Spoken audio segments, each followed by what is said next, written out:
Good morning student. आज हम class 9th में सोशल पढ़ने वाले हैं क्योंकि मैथ में हमारे ऐसे भी 2 चैप्टर की रिमेनिंग रह गए हैं, वो भी खत्म हो जाएंगे अगले वीक में। ठीक है, तो सोशल में आज ज्योग्राफी हम खत्म कर देंगे। ठीक है, चैप्टर नंबर 3rd और 4th जो ड्रेनेज और क्लाइमेट है, इसके मैं आपको क्वेश्चन आंसर आज या कल में सेंड कर दूंगा। आज हम ले रहे हैं चैप्टर 5 और 6, तो ये ज्योग्राफी का भी पार्ट खत्म हो जाएगा। चैप्टर 5 और 6 क्या है तो उसके बारे में आज हम पढ़ने वाले हैं। ठीक है, तो चैप्टर जो 5 है हमारा, आप देखोगे उसका नाम है प्राकृतिक वनस्पति तथा वन्य प्राणी, natural vegetation and wild life. और 6 चैप्टर है जनसंख्या, पॉपुलेशन के बारे में। ठीक है, दोनों ही अच्छे चैप्टर है ना, जो कि समझ में भी आ जाएंगे आपको इजीली। तो सबसे पहले लेते हैं natural vegetation and wild life में क्या पढ़ने को मिलेगा आपको। तो देखिए, हमें किस किस चीजों के बारे में पढ़ना है, सॉइल के बारे में पढ़ना है, मिट्टी के बारे में पढ़ना है, टेम्परेचर के बारे में पढ़ना है, तापमान के बारे में पढ़ना है इस चैप्टर में। ठीक है, और इन सब चीजों के ऊपर पढ़ना है। ठीक है, कि ये सारी चीजें क्या होती हैं। ठीक है, तो हम चालू करते हैं।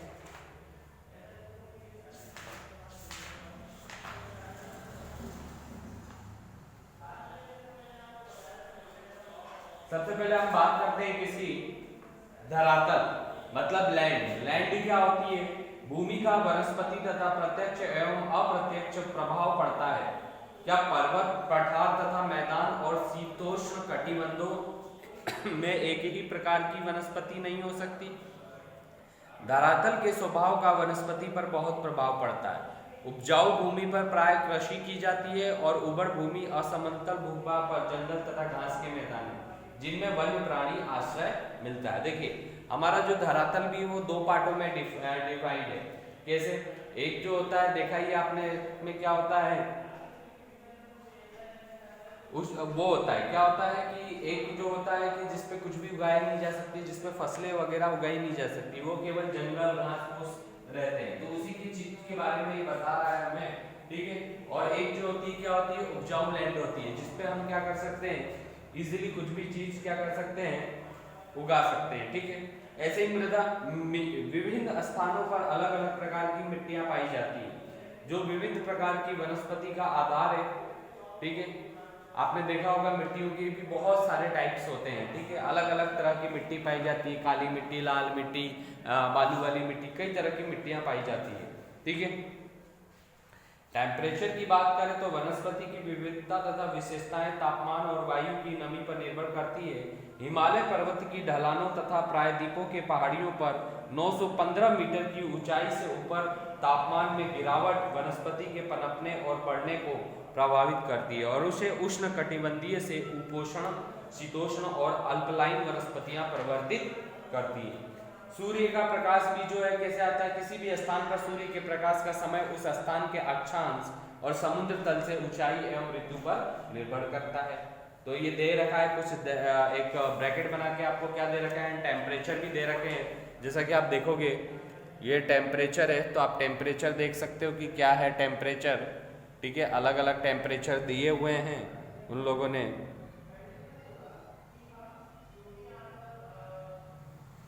ठीक है, तो ये टेम्परेचर भी आप देख सकते हैं कि क्या क्या दे रखा है, उष्ण, उपोष्ण, शीतोष्ण, अल्पलाइन के क्या क्या है। ठीक है, ट्रॉपिकली, सुपर ट्रॉपिकली टेम्परेचर। और ये इंग्लिश मीडियम में हम देख सकते हैं कि इंग्लिश मीडियम के भी टेम्परेचर अलग अलग दे रखे हैं। ठीक है, आगे अब हम बढ़ते हैं इसमें।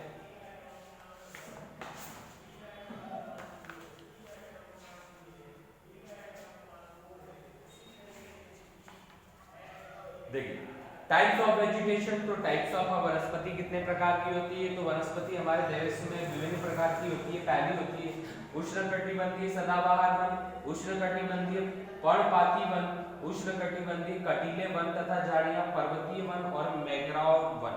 ठीक है, इंग्लिश में हम बोले तो tropical evergreens forest, tropical deciduous forest, tropical thorn forest and सबकप, montane forest and mangrove forest.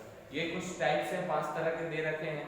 ठीक है, देखो उष्णकटिबंधीय में क्या होता है, तो आपको पता ही कि यहाँ पे क्या होता है, मैं हिंदी में शॉर्ट समरी में समझा देता हूँ कि उष्णकटिबंधीय क्या होते हैं। तो उष्णकटिबंधीय वो वाले वन होते हैं जो पश्चिमी घाटों से अधिक वर्षा वाले क्षेत्रों में लक्षद्वीप, अंडमान और निकोबार द्वीप समूहों में, असम के ऊपरी भागों में, तमिलनाडु तट के समीप है। ये वन उन क्षेत्रों में भली भांति विकसित है जहां 200 सेंटीमीटर से अधिक वर्षा के स्थान के साथ साथ एक थोड़े से समय के लिए शुष्क ऋतु भी पाई जाती है। ठीक है, तो आप इसको डिटेल में भी पढ़ सकते हैं।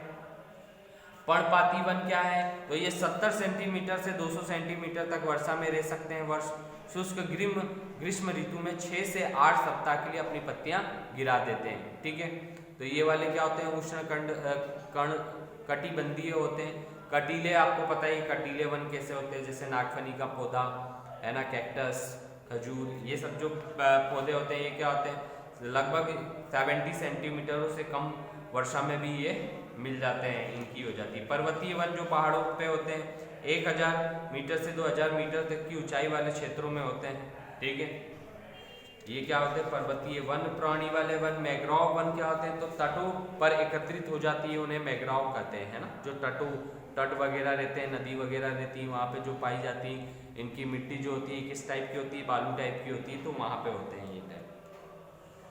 ठीक है, तो ये हो गया वनों के बारे में बता दिया, और आपको डिटेल में पढ़ना हो तो पढ़ सकते हैं।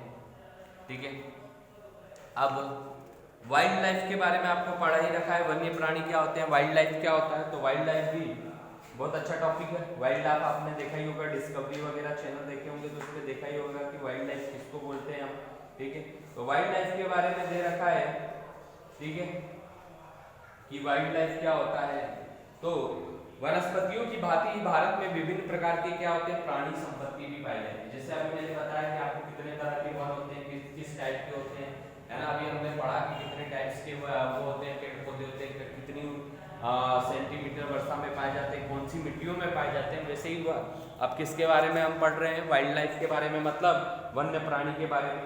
तो यह जीवों की लगभग 90,000 प्रजातियां मिलती है। देश में लगभग 2000 से अधिक पक्षियों की प्रजातियां पाई जाती हैं, कुल विश्व का 13% है।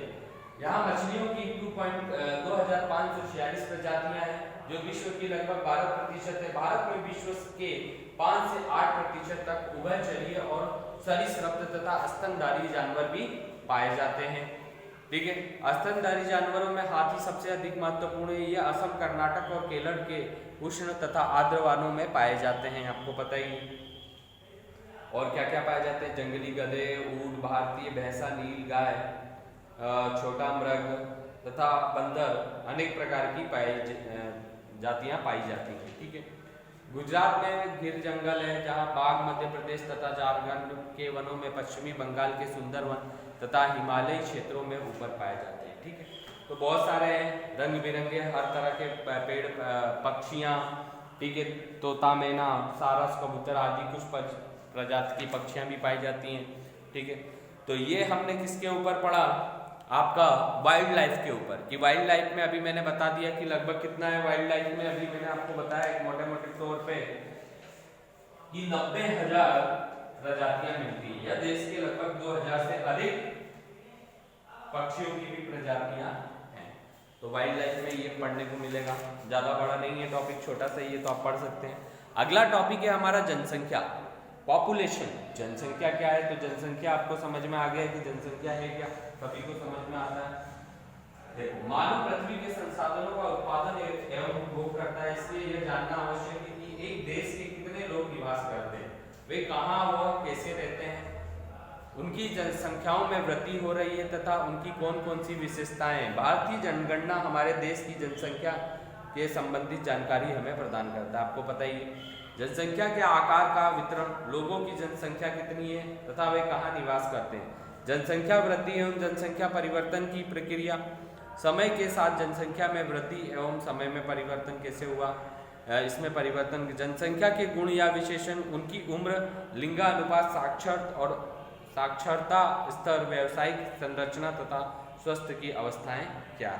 ठीक है, भारत की जनसंख्या का आकार एवं संख्या के आधार पर मार्च 2011 तथा भारत की जनसंख्या 12,106 लाख थी, जो कि विश्व की कुल जनसंख्या का 17.5% थी।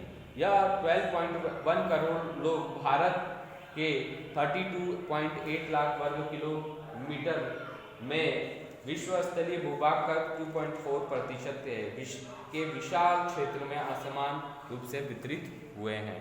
ठीक है, तो आपको पता ही है कि धीरे धीरे भारत की जनसंख्या क्या घटती जा रही है, बढ़ती जाएगी।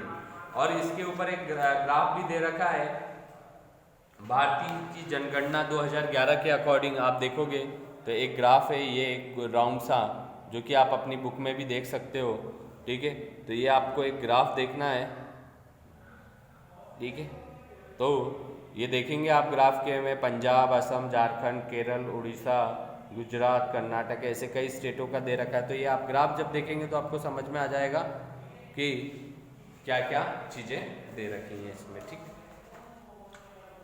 ये 2011 की जनसंख्या का एक वो दे रखा है। ठीक है, जनसंख्या वृद्धि का आधार होता है किसी भी विशेष समय अंतराल में, जैसे 10 वर्षों के भीतर किसी देश राज्य के निवासियों की संख्या में परिवर्तन, ठीक है, होता रहता है। ठीक है, 1951 में कुल जनसंख्या कितनी थी? 361.3, 10 लाख में वृद्धि हुई, है ना। वार्षिक दर कितनी बढ़ी, ये पूरा एक डाटा दे रखा है। ठीक है, बढ़ती जा रही है जनसंख्या, हमें जैसा कि पता है। आयु संरचना, अब आयु का संरचना तो आपको पता ही है, नहीं पता तो मैं बता देता हूँ। ये 15 वर्ष से कम ये आर्थिक रूप से उत्पादनशील नहीं होते तथा इनको भोजन, वस्त्र एवं स्वास्थ्य संबंधी सुविधाएं उपलब्ध कराने की आवश्यकता। 15 से 59 तक ये आर्थिक रूप से उत्पादनशील एवं जैविक रूप से प्रजननशील होते हैं। जनसंख्या का कार्यशील वर्ग, देखिए 15 से जो 59 साल की उम्र, इसमें क्या होता है, जनसंख्या की ग्रोथ होती है, जनसंख्या वृद्धि का कारण बनता है। ठीक है, क्योंकि 15 साल के पहले तो क्या रहता है, आदमी एलिजिबल नहीं होता, तो उस चीज को समझ नहीं पाता। 15 साल के बाद वो क्या होता है, प्रजननशील हो जाता है। ये जनसंख्या का कार्यशील वर्ग है, हमें पता है। ठीक है, तो वयस्क, वृद्ध और बच्चे। ठीक है, लिंगानुपात देखें तो 1000 पुरुषों पर महिलाओं की संख्या कितनी है, उस संख्या को लिंग अनुपात कहा जाता है। ठीक है, 1000 पुरुषों पर कितनी महिलाएं हैं। साक्षरता, साक्षरता भी आपको पता ही है कि एजुकेशन सिस्टम से कि कितने लोग कहाँ क्या पढ़े लिखे हैं, कितनी जनसंख्या 2011 या 2000 जो भी अभी रिमेनिंग चल रहा है 2020 के अनुसार क्या एजुकेशन दर है, साक्षरता दर है। व्यवसायिक संरचना, स्वास्थ्य, किशोर जनसंख्या, राष्ट्रीय जनसंख्या नीति। किशोर जनसंख्या भी बहुत बड़ा रीजन है कि कितनी जनसंख्या 10 से 19 वर्ष की आयु के वर्ग के होते हैं। भविष्य के सबसे महत्वपूर्ण मानव संसाधन है। ठीक है, राष्ट्रीय जनसंख्या नीति क्या है, राष्ट्रीय जनसंख्या नीति 2000 और किशोर क्या है। तो ये हर साल कुछ चेंज ओवर होती रहती है। हो सकता है कि आगे भी जनसंख्या के ऊपर एक कानून बन जाए जिसमें क्या होगा कि 1 से या 2 से अधिक बच्चे नहीं कर सकते, या 2 से अधिक बच्चे करेंगे तो उनको क्या होगी, सरकारी नौकरियों में नौकरियां नहीं मिलेगी। तो हो सकता है कि ये जनसंख्या में नया बदलाव आया है जनसंख्या नीति में, तो चल रहा है इसके ऊपर।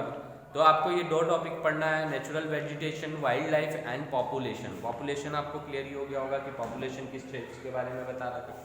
पॉपुलेशन पढ़ने का सबसे बड़ा रीजन भी बनता है क्या, बेरोजगारी, साक्षरता दर कम, ठीक है, लोगों की असमंजसता, ठीक है, लोगों में चेंज ओवर, ये बहुत सारे रीजन बन जाते हैं।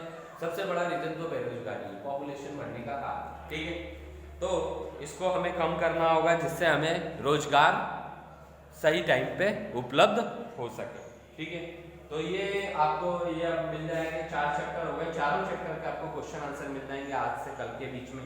तो आपको अपनी फेयर कॉपी में नोट डाउन करना है। ठीक है, थैंक यू।